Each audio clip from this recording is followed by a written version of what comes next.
I don't really know how to tell people what my job is, because when you tell someone you're a gacha tuber, they're either gonna have no idea what you're talking about, or assume you make classic 2018 gacha content, which was essentially, I'm perfect overachieving main character, and I'm bad boy with issues. The gacha community is one of the most misunderstood communities on the internet. It's pretty much known for being a pit of oversaturated low-effort content, having a whole subreddit dedicated to its cringe, and that other thing. I never really understood why there were grown people hating on the oversaturation part. That's just what kids do. They see something they like, and they copy it. Over and over again. I myself discovered gacha by watching one of those, the hated adopted child becomes the hybrid fairy unicorn ice princess with laser beam powers. Who knows where I would be now if I hadn't gone down a rabbit hole of watching 50 more of those. We didn't care that we were watching the same videos with different characters. I mean, there was some variety with the girl character, but the guy always had the same ugly color palette with way too much black and red emo hair. If you're one of my OG subscribers, thank you for sticking around for so long, and if you're new, don't scroll down my channel page. I'm not gonna pretend like everyone in this community is a saint. Like every community with a mainly child audience on YouTube, we've seen a lot of yikes. One time we ended up on the news. I've been a monetized YouTuber here since I was 12. I've watched this community grow and shapeshift throughout the years. I've seen trends come and go, and I've witnessed new talents rise and old ones move on. Nowadays, there aren't really many of us left, and right now in the entire gacha community, I am the only person doing YouTube as a full-time job. It's okay, I'm used to this. So today, I'm going to talk about what it's really like to be a gacha YouTuber. And more specifically, a Storytime animator gacha YouTuber. Cause that's what I am. Starting with something I'm sure everyone in the gacha community has experienced at least once. Harassment. If I had a penny for every comment I received about me being a gacha kid, I'd be rich enough to hire the odd ones out as my personal animator. I don't really care about those anymore since I've been desensitized to rude comments for years now, but what catches me off guard is when people are rude outside the comment section. Like when people find out I'm a YouTuber, they always go through the same roller coaster of emotions. Whoa, she has so many subs. Ew, she uses gacha. No matter how much success I gain on YouTube, a lot of people will always undermine it just because I use gacha characters. Some people don't even accept me as an animator because I don't draw my own characters. And I hate to break it to you, but it's still animation.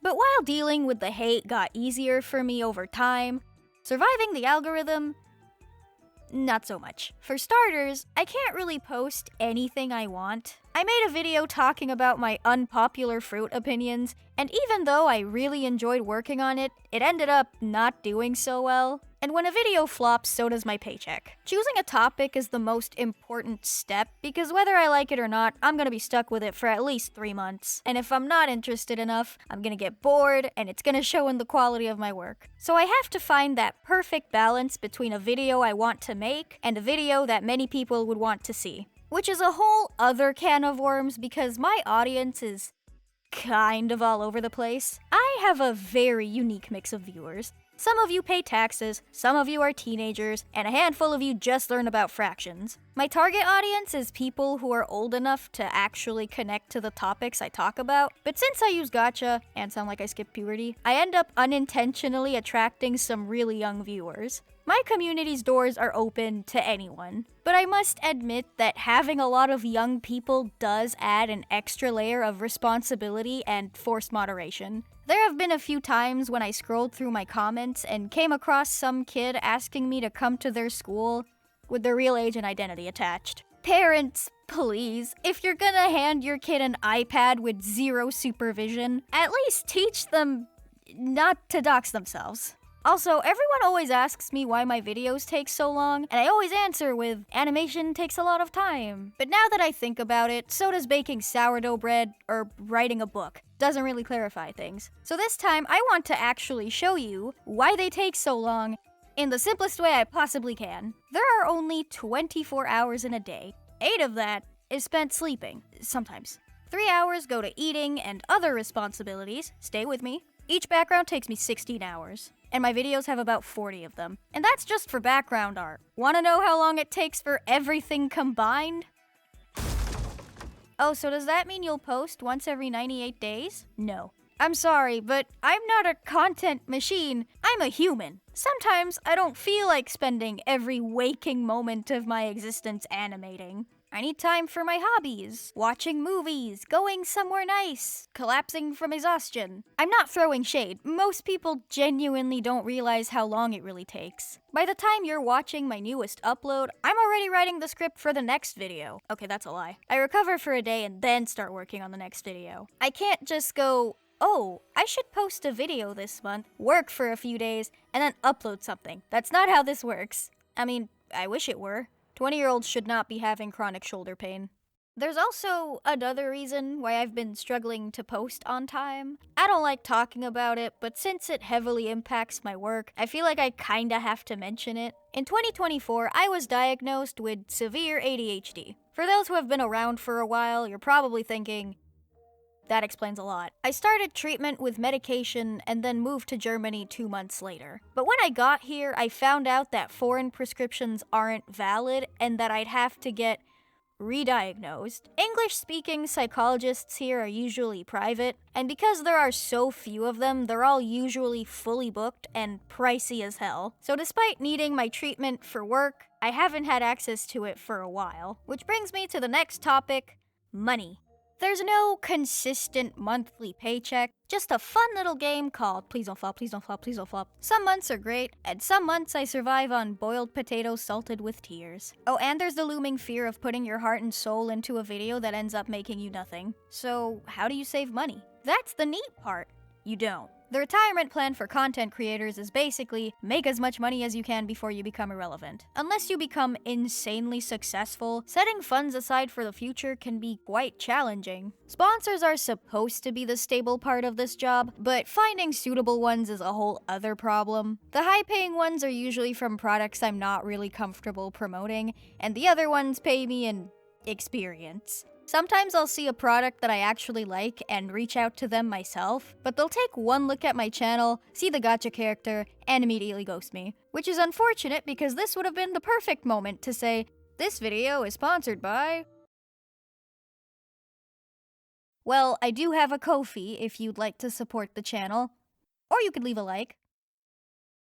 One time this channel almost got deleted. When I was 15, I lost all the money I've ever saved from YouTube. Balancing a YouTube career and school as a teenager was brutal. During that time, everything kind of fell apart. I went from being a top student getting millions of views to barely passing my grade and having a dead channel. After a year of trying to make things work, I finally realized that this wasn't sustainable and one of them had to go. The plan was to just disappear without an explanation and delete everything overnight. Sure, some people would be a little concerned, a few Where's Kaitlyn Flames videos would pop up, and then everyone would move on. But then, I decided to check the comments one last time. Keep in mind that up to that point, I'd been radio silent for a year. No uploads, no community posts, no updates, nothing. So surely everyone has already moved on, right? Surely nobody is still...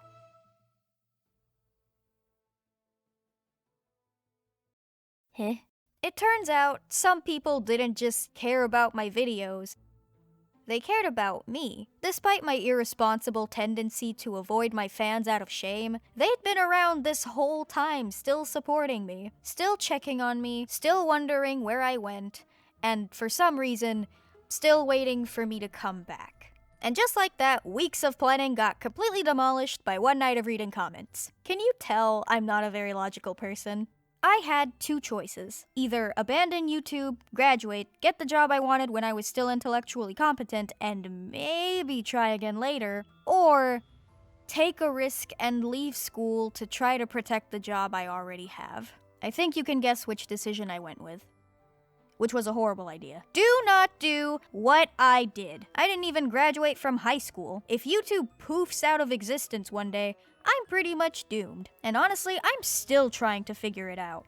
Overall, I love this job. I might not be able to do it perfectly, and I'm still missing a few crucial things that would make my work easier, but I'm giving it all I got with what I have.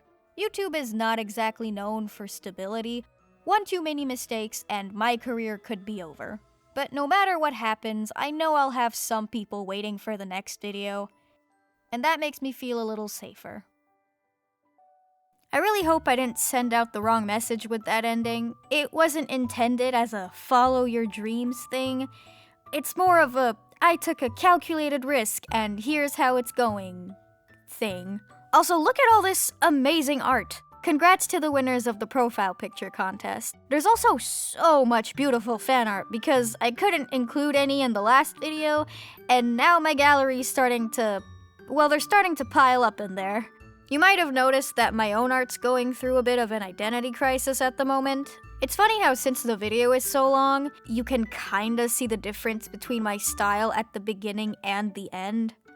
Kinda. I actually prefer the colorless backgrounds. They're a lot easier to make and I don't have to spend hours figuring out how to color them properly. But when I look at all the other animators on YouTube, I feel like I have to keep up with that level of detail.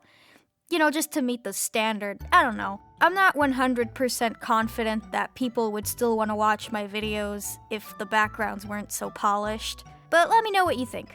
Thanks for watching. See you in the next one.